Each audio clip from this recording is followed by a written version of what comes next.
Mr. Speaker, this is another gas explosion too many. The increasing gas explosion in our state is assuming a worrisome trend and must be addressed frontally. Mr. Speaker, there is no smoke without smoke without fire. I want to say that we must continue to intensify education and sensitization of our people on the use of liquefied gas. For instance, some of our people does not know that cylinders carry expiry date. Some will expose their cylinders, to water, which will lead to corrosion and probably leakages. So we need education and sensitization. Again, Mr. Speaker, our town planners must wake up from their slumber. The Ministry of Physical Planning and Urban Development must wake up. Our VIOs must be alive to their responsibilities. Tankers some are roadworthy, yet they ply our roads in Lagos State. The physical planning gives approval indiscriminately without considering the life of the people.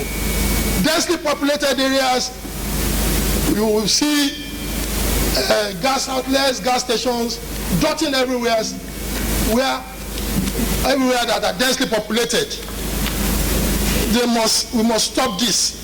Proliferation of substandard cylinders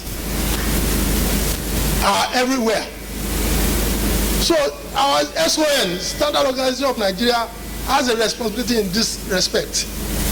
Mr. Speaker, DPR, MPPUD, Ministry of Information, VIO, should intensify sensitization and strict enforcement of our regulations.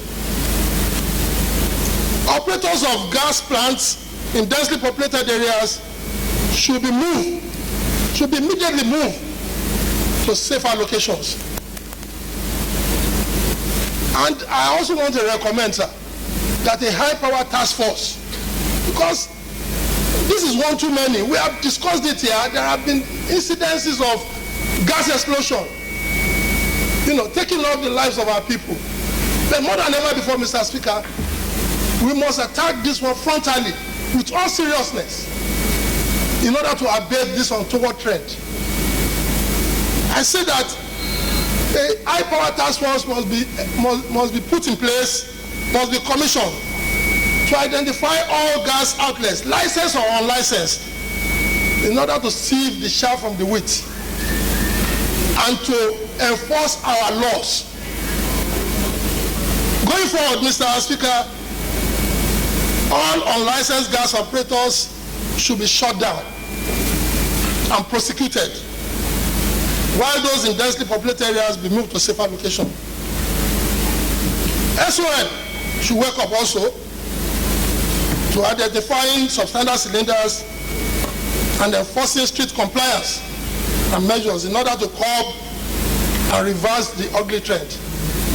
Mr. Speaker, on the final note, I want to say that every vending domestic gas operators must be compelled to provide at least one handheld detectors in their outlet or in their station, and must provide water and fire extinguisher in their respective gas outlets. On this note, I thank you, Mr. Speaker, and I also want us to frontally and with all seriousness address this issue that is. Honorable Guy, thank you, sir.